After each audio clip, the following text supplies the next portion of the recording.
After Iran's final game of the Women's Asian Cup on the Gold Coast, protesters swarmed the team bus, demanding they be let out. We were telling them that if they want to stay in Australia, we would support them. Not long after, 5 brave members of the Iranian squad carried out a daring escape, losing their handlers and making a run for freedom in Australia. First up with breaking news. 5 members of Iran's women's soccer team are under police protection this morning after escaping their team's handlers at a Gold Coast hotel. On Monday, the government granted them asylum. I was able to tell 5 members of the Iranian women's soccer team that they are welcome to stay in Australia, that they are safe here, and they should feel at home here. As for the rest of the team, they look set to return to a war zone. 5 players selected to exercise their rights under international law. That's wonderful. What's important is that prior to leaving the country, every single player in that group has that opportunity. I'm Nicole Johnston, and you're listening to 7am. Today, former Socceroo and human rights advocate Craig Foster on football and freedom, fleeing from war, and what happens when sport and politics collide. It's Wednesday, March 11.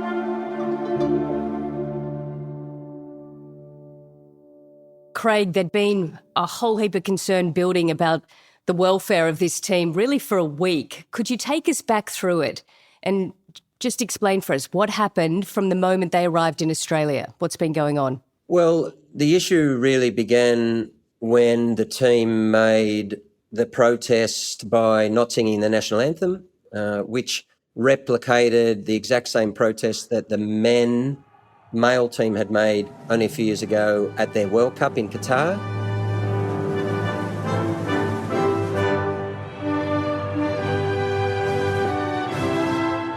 Following that, they were heavily criticised on Iranian state TV.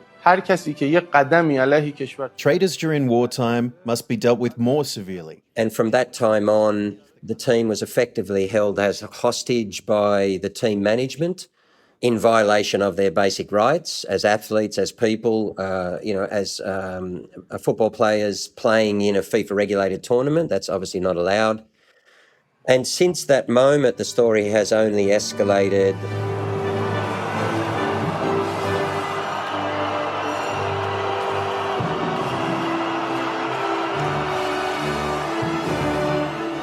In the second game, both of those national teams then not only sang the anthem, but in fact, many of them saluted as well.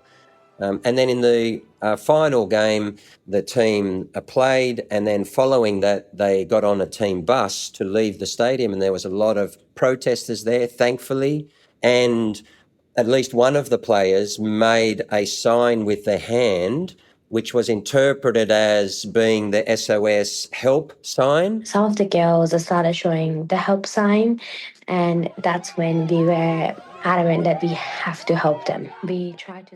the Australian community, I think, rightly took that as a sign that these players were feeling deeply unsafe. And we know from credible reports that the men were coerced and even threatened back in 2022. And it was pretty clear that that had occurred to the women's team as well. That alerted football authorities and even the Australian government, who were in touch pretty early, with potential risks that they were facing. And from that moment, it was all a question of duty of care, like who had the responsibility to and who had the ability to actually intervene in this environment and make sure that the women were going to be safe. Once it was made clear that these women wanted assistance, the Australian Federal Police moved them to a safe location where they remain. And Craig, what do we now know about how these 5 women managed to escape from their handler? Where are they now? And also, where are the other women who haven't claimed asylum yet? Yeah, so the Football Association and the Players Associations and everyone have been really careful because we've all been through this before. We went through it with the Afghan national team. This is, a not irregular occurrence, sadly. And so everyone understands that anything that's said or anything that's revealed about what's going on behind the scenes can actually put the athletes at greater risk.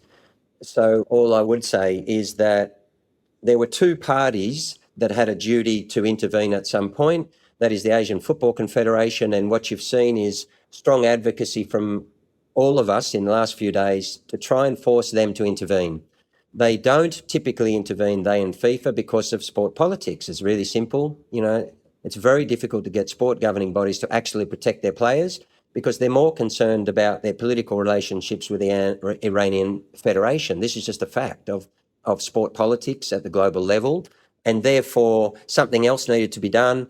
The Australian government was aware. There was a very serious, even legal duty of care, because now we're talking about potential forced trafficking, forced removal of these women from Australia, coercion, and all of these things which are possible violations of Australian law. So ultimately, the Australian government had to put itself and its officials in a position for some or all of the players to be able to be advised of their rights. Until we get to the point where there's been an intervention by Australian authorities and 5 of the players have chosen to exercise their right to asylum. And Craig, we also had President Trump enter the debate. Donald Trump had said earlier he was calling on Australia to make sure that the team was not forced to go back to Iran, saying that they would most likely be killed. Do you think that put any extra pressure on Albanese? And could you explain for us what could actually happen to these women when they return home to Iran? Okay, well, let's start with the first point. So the reason that we are gravely concerned for their safety is because there is a documented history of persecution of Iranian athletes who've spoken out against the government. And I've personally worked on a number of those campaigns, including Navad Afkari, who was an athlete who was incarcerated, tortured and ultimately executed. This is not something new, but the Australian government has been actively involved in the situation for a number of days. The idea that Donald Trump somehow getting involved late is a major factor is wrong.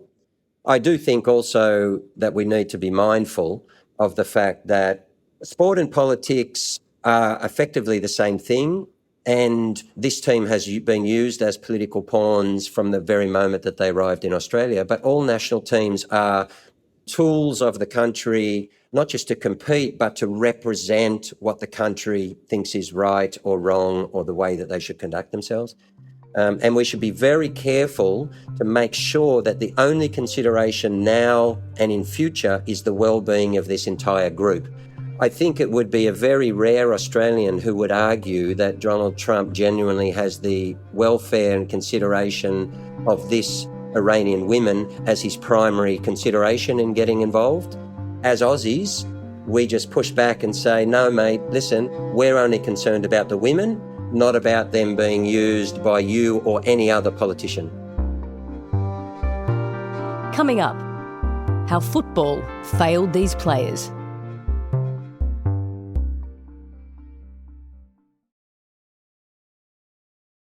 Craig, throughout all of this, the Asian Football Confederation has said that it's in close and regular contact with the team.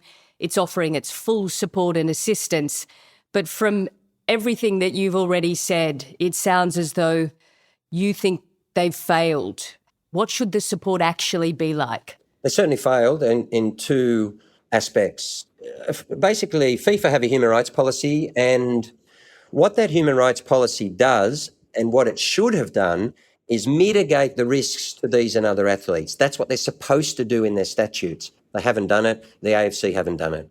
In fact, the players' associations, FIFA Asia and the local PFA here, given that the tournament was on Australian soil, for over at least the last month prior to the tournament, they've written to FIFA and the AFC highlighting these very risks and asking what protocols are in place to protect the players. Our responsibility now is to continue to work as hard as we can on the AFC, FIFA and also the Australian government to ensure that every bit of pressure is applied to make sure that the players are safe. Secondly, we had a moment when this team was publicly threatened on state TV. We have a strong documented history of persecution of athletes by Iran. and we had the lockdown of the team, that's a moment at which AFC should have immediately intervened. You know, you just imagine we're running a tournament here in Australia with Australian teams, and you've got New South Wales against Victoria, and all of a sudden some New South Wales players say something and they're immediately locked down, their phones are taken away, they're going to be removed, they've got no agency. You know, the first thing you have to do is just walk into that team environment and say, listen, guys, we're the governing body. Like, this is completely inappropriate. It can't happen in our tournament. So we rightly had no confidence in the will of the football governing bodies to actually intervene and act. And we know, Craig, that Australia does have this long history of protecting foreign athletes and sports people when they've been in the country. 8,103 foreign athletes and officials arrived on the Gold Coast for April's Commonwealth Games. Now it's emerged 190 people, most from African countries, including Uganda, Cameroon and Rwanda, have claimed asylum and are now on what are called bridging visas. So should it be any surprise to us that we've had this government intervention for the Iranian women? Well, it's not a surprise, no. I think Australia has done this many, many times before. We did it for the Afghan women's team, and that was a different government. That was a coalition government. But there's also a question here around the power of sport, because that happened with Hakeem as well and with the Afghan team. So when people play sport, what seems to happen is they're not just asylum seekers, they are actually sporting asylum seekers, which is very different. It's also significant here that, you know, Iran is a country that, you know, is portrayed in a certain way by the Australian media. Australia is already, you know, actively involved in a conflict in that region, and it actually, you know, and supported the initial attacks on Iran. So politics loves sport and it loves to use sport, and that is, you know, a very common phenomenon. And the players can be largely forgotten in that environment.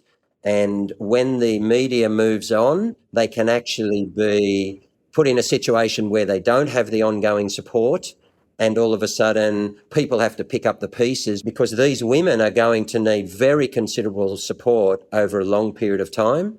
And as we saw with the Afghan women's national team, their careers are over now. Certainly their international careers are over. They'll no longer be able to represent the country. Their families are still at risk.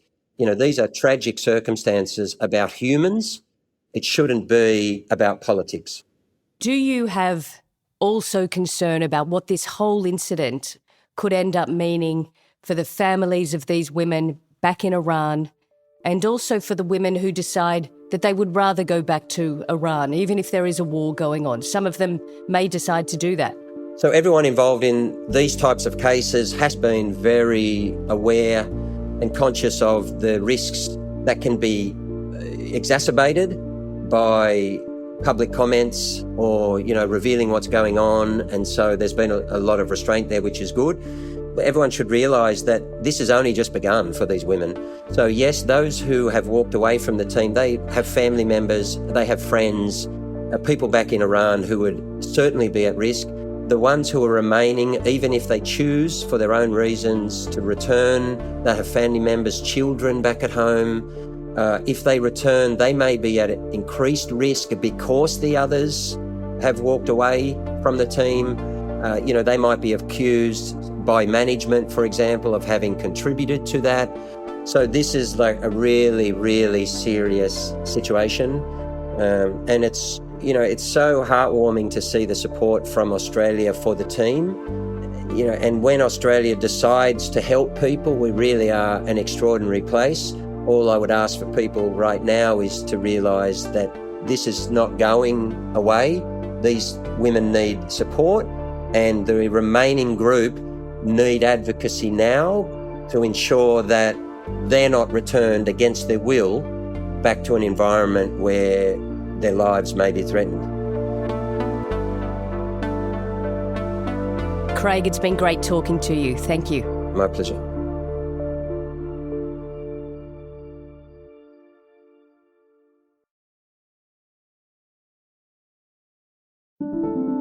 Also in the news, Australia has answered a request from the United Arab Emirates, sending an E-7A wedge-tail aircraft and missiles to defend the country against Iranian attacks.